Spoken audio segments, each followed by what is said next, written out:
Karena seminggu pertama itu ngambek dulu. Loh kok ngambek dulu gimana? Oh Iya kan dibabat 5 bete dong. bab. Sempat putus asa gak waktu itu? Gitu. Iya kan kalau gini, kita udah nulis cakep-cakep kan, terus ngelihat buset ini dipangkas, dicoret semua merah-merah. Merah-merah semua, terus banyak catatannya dari awal sampai bawah, catatannya banyak gitu kan. Ya otomatis dengan hilangnya 50 halaman lebih kan harus dibikin sumpel-sumpelan cerita biar nggak cacat logika gitu kan. Betul, Bang. Gimana nih ya. Nah akhirnya tuh ya aku coba bolak-balik ngeliatin aja itu, shock gitu lah. Dengan air mata berlinang gitu ya. Ya waktu itu cuma nangis di bahu suami aja. Gila. Untung ada suami, bahunya lebar gitu ya.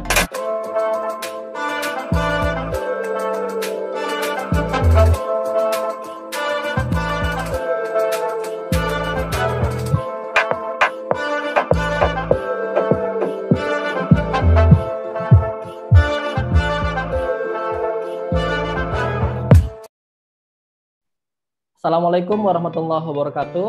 Apa kabar Sobat Literasi? Kembali kita bertemu di acara Cakap Literasi, sebuah acara yang menghadirkan berbagai narasumber hebat dan inspiratif, mengupas berbagai hal terkait dengan dunia literasi. Telah hadir bersama kita seorang pegiat literasi yang sangat produktif, yaitu Mbak Aci TM. Nah, Mbak Aci ini telah menulis 38 novel dan 200-an naskah skenario TV dan 3 skenario layar lebar.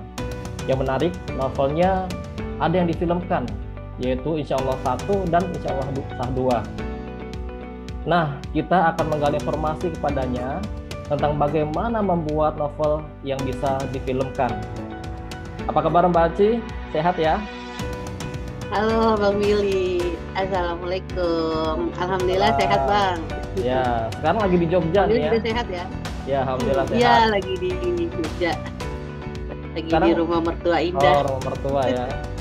Ya sambil jalan-jalan lah di Jogja nih, banyak tempat wisata ya. Yes. Cari inspirasi. Iya, nih gimana nih kesibukan hari ini, ngapain aja nih? Kalau hari ini jadwalnya itu sebenarnya biasa kan, kalau lagi di Jogja ini anak tuh minta jalan-jalan gitu kan Bang. Cuma kayaknya untuk hari ini jalan-jalannya agak siang karena abis ngobrol Bang Billy ini aku mau ngetik sinopsis lagi gitu. Waduh, jadi rencananya ya sinopsis buat web series. Jadi kebetulan salah satu novelku judulnya masih rahasia lah. Ini mau diangkat. Tapi udah terbit ya? Udah terbit di ini juga di Gramedia Pustaka Utama juga nih terbitnya. Tapi bukan yang ini. bukan ini. Kalau ini novel baru. Oh gitu.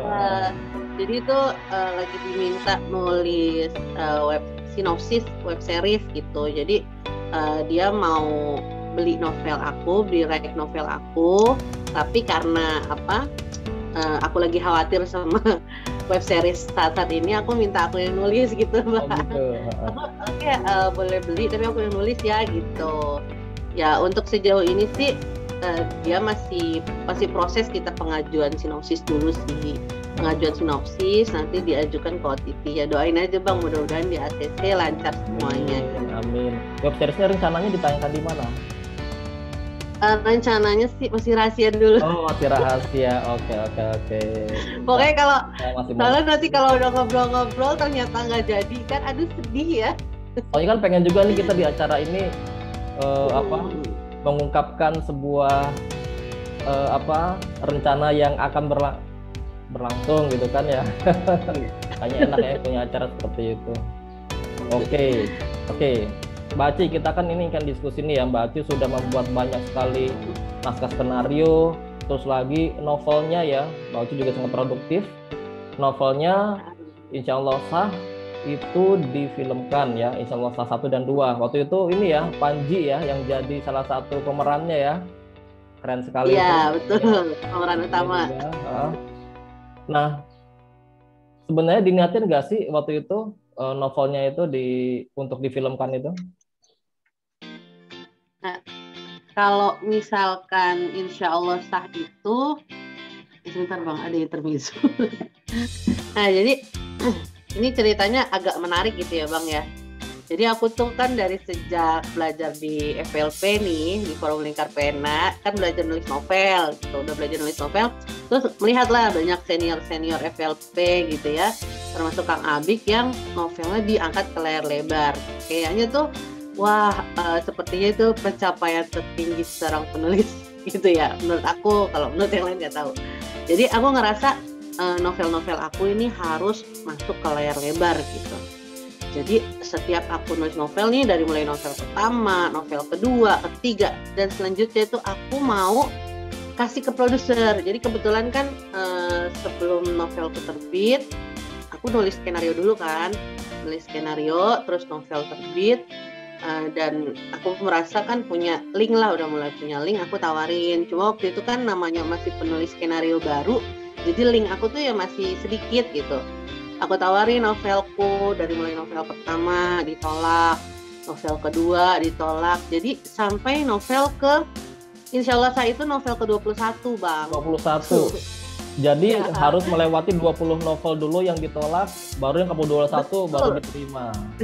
Betul, jadi itu sampai di 20 novel, ini 20 novel kan artinya aku sudah mengalami banyak kemajuan ya di dunia skenario, sudah bertemu dengan banyak produser, kenal dengan lebih banyak sutradara dan lain sebagainya. Tapi setiap aku mengajukan novel selalu ditolak gitu. Alasannya yang kita butuh novel yang sudah terbit 10.000 eksemplar gitu. Jadi waktu itu mereka kadang-kadang tuh seleksinya yang penting udah 10.000 eksemplar baru diseleksi ceritanya.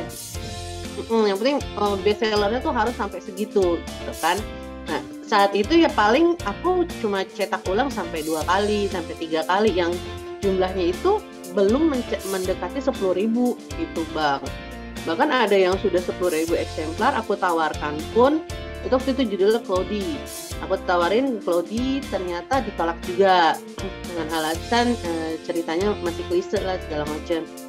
Nah kemudian udah mulai putus asa tuh Bang. Jadi mulai putus asa, 20 kali Bang ditolakin terus kan ya. Sementara ya aku tetap nulis skenario kan, aku nulis skenario juga, nulis FTV, sinetron, lain sebagainya gitu. Terus di apa yang namanya novel ke-21 ini aku udah sebenarnya insya Allah saat itu tidak pernah diniatkan untuk ditulis gitu Bang. Justru aku mau berhenti nulis saat itu. Oh malah mau berhenti nulis gitu ya? Iya, mau berhenti nulis udah capek kan, udah 200 novel gitu. 200 naskah lebih, skenario sama udah 20 novel saat itulah. Udah 20 novel, terus waktu diundang di Padang, kan sempat diundang di Universitas Andalas buat memberikan motivasi nulis dan pelatihan menulis.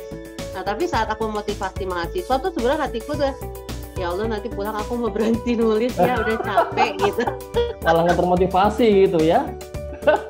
Iya jadi kan iya motivasi orang tapi hatinya tuh udah redup gitu ya. Kayaknya gimana lah. Pas di bandara itu udah mantep nih, oke, pulang ke Tangerang aku mau berhenti nulis, udah capek gitu ya, pikiran mau berdagang lah atau apalah. Begitu nyampe rumah kan jam 3 pagi. Nah, jam 3 pagi itu bongkar-bongkar barang, ternyata laptop hilang Bang.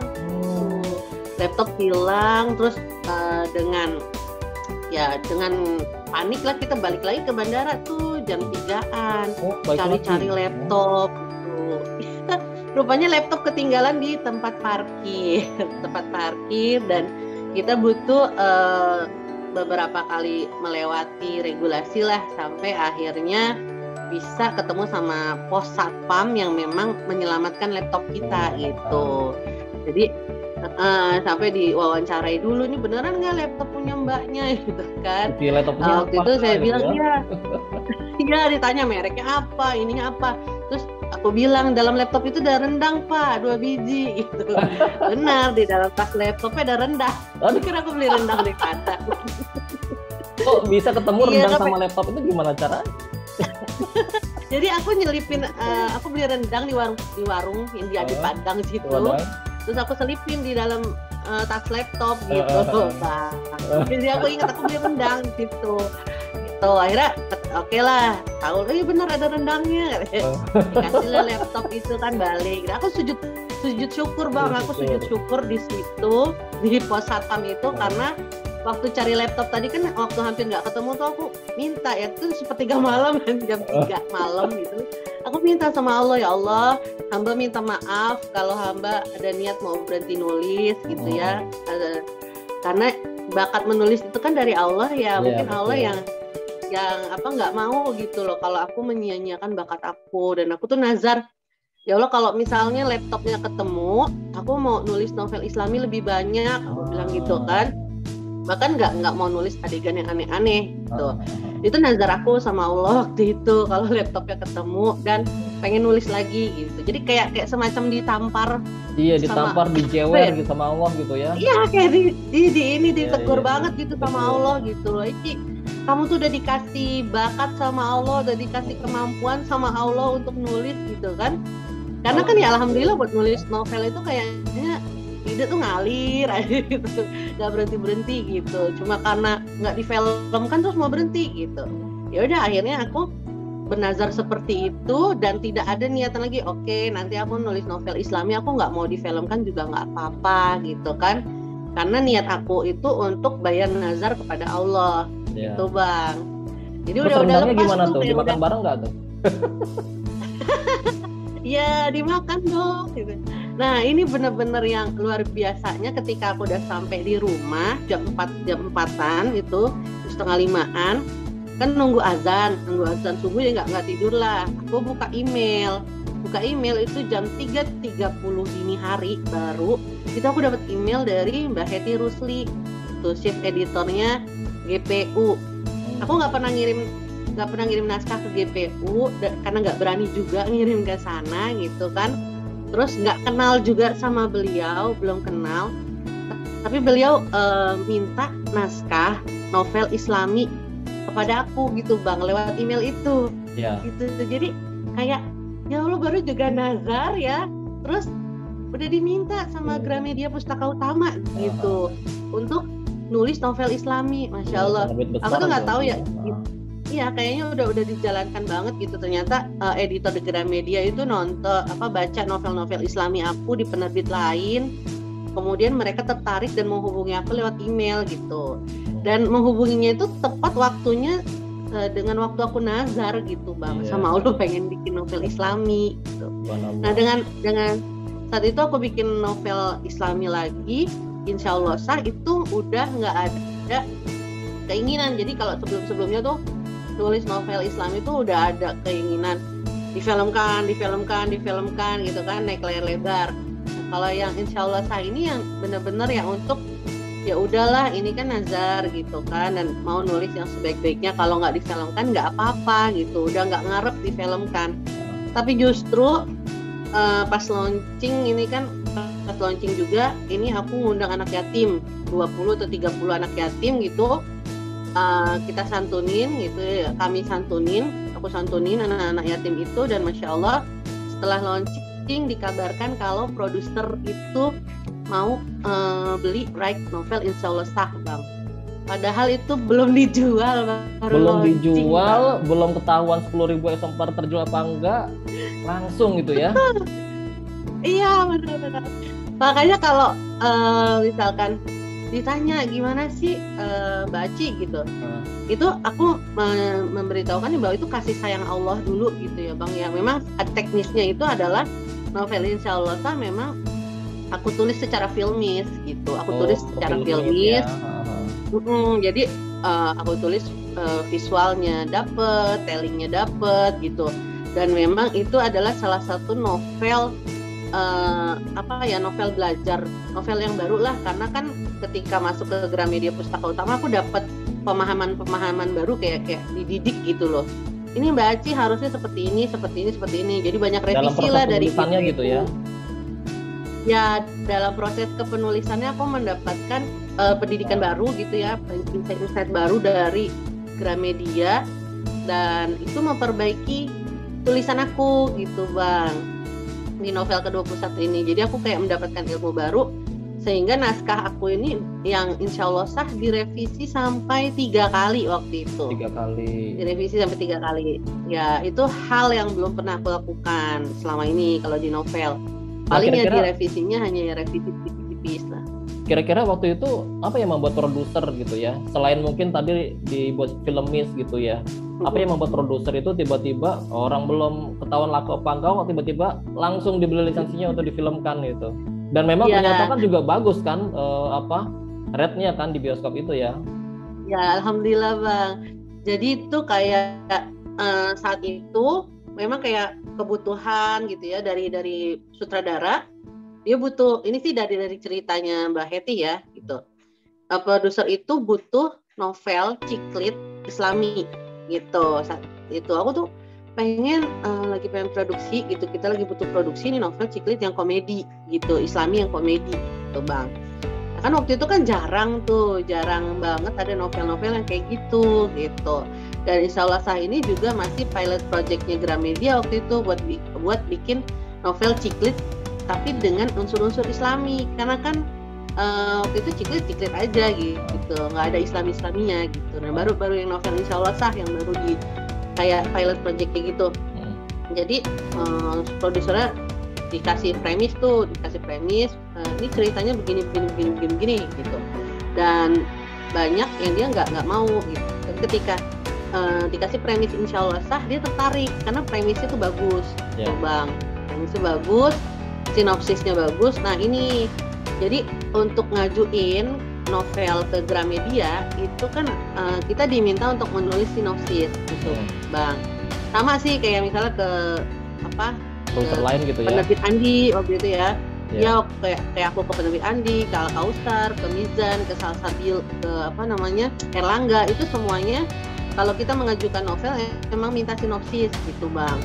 Cuma bedanya kalau di penerbit lain itu sinopsis aku kan panjang-panjang dan mereka nggak masalah gitu. Cuma waktu di Gramedia emang aku diminta dibatasi sinopsisnya 2 halaman. 2 halaman. Sehingga untuk sinopsis ya 2 halaman aja.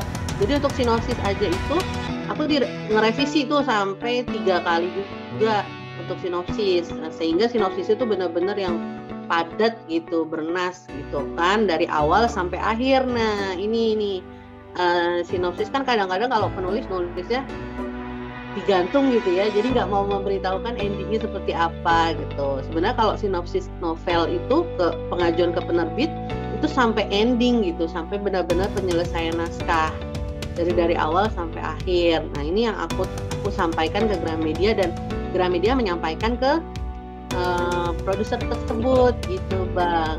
Ya kebetulan kan memang aku udah latihan nulis skenario juga kan. Kalau kita nulis skenario kan kita nulis sinopsis gitu.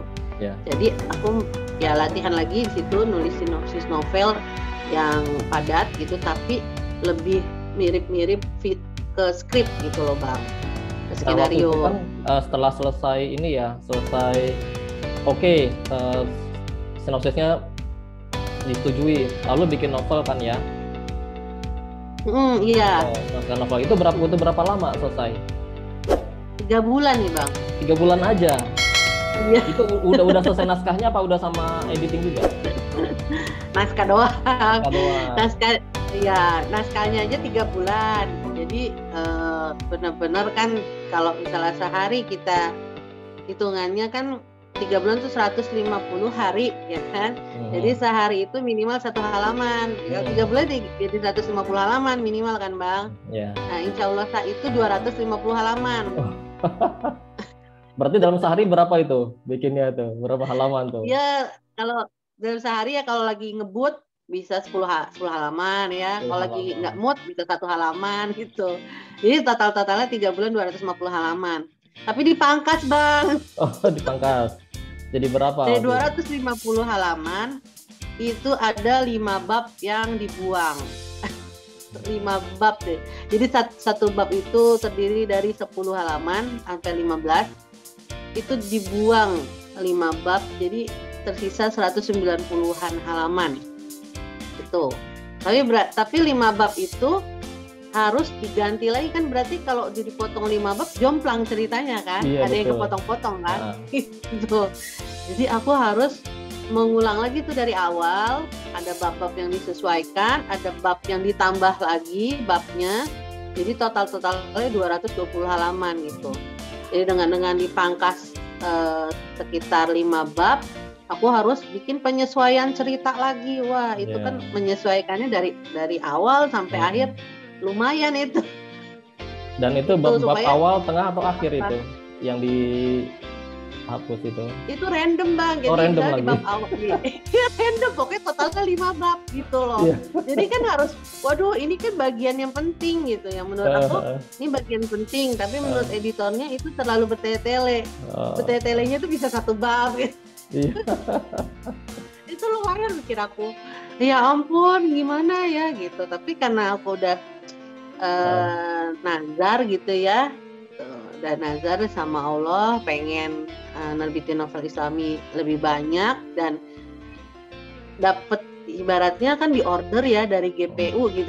Diminta sama GPU, itu kan sesuatu yang menurut aku ya jarang banget gitulah, kesempatan yang jarang bisa aku dapatkan juga gitu Bang. Jadi ya aku mengambil kesempatan itu gitu. Aku mulai selesaikan ya. Perjuangan juga sih, revisinya tuh butuh 2 bulan Bang. 2 bulan. Karena seminggu pertama itu ngambek dulu. Loh kok ngambek dulu gimana?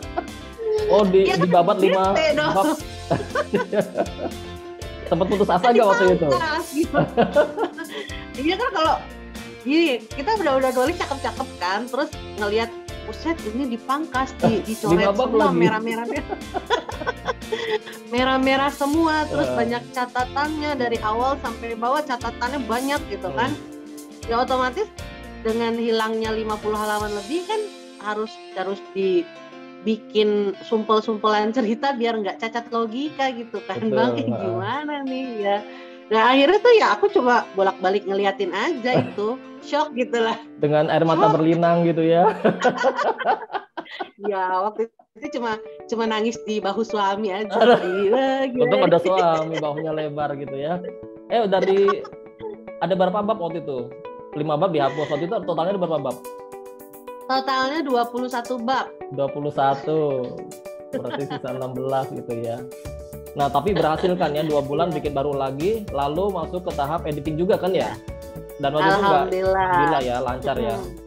Masuk Bang.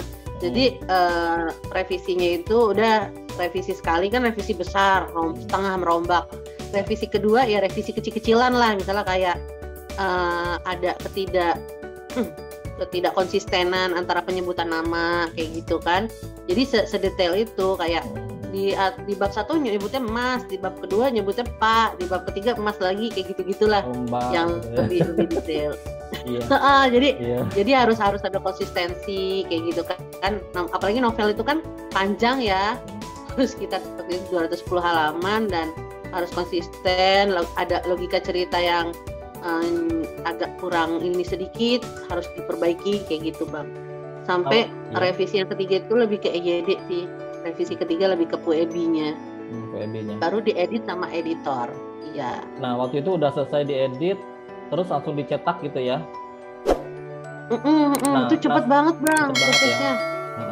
Nah, waktu itu proses sampai ke produser untuk difilmkan, bagaimana itu prosesnya itu? Seperti yang tadi udah aku bilang kan cepet tuh. Jadi Mbak Hetinya itu hanya kasih sinopsis, diceritain kan ke produser kayak presentasi gitu. Ini sinopsisnya ceritanya seperti ini. Produser tertarik, oke aku mau ambil cerita yang ini, aku minta naskah novel fullnya gitu. Udah dikasih novel fullnya, dibaca lagi sama dia kan dari awal sampai akhir gitu kan. Dibaca dari awal sampai akhir, terus produsernya suka nih, wah novelnya lucu, kayaknya banyak adegan-adegan yang bisa dijadiin buat film gitu. Akhirnya jadi memang proses barengan ya, paralel ya. Jadi bukunya itu baru masuk ke Gramedia, produser udah ACC, baru ibaratnya baru sebulan lah di Gramedia itu aku udah tanda tangan kontrak gitu Bang. Udah tanda tangan kontrak, cepet lah. Cuma memang proses untuk naik ke layar lebarnya itu 2 tahun gitu. 2 tahun. Jadi dari waktu itu juga yang nulis naskah skenario juga Mbak Aci juga ya?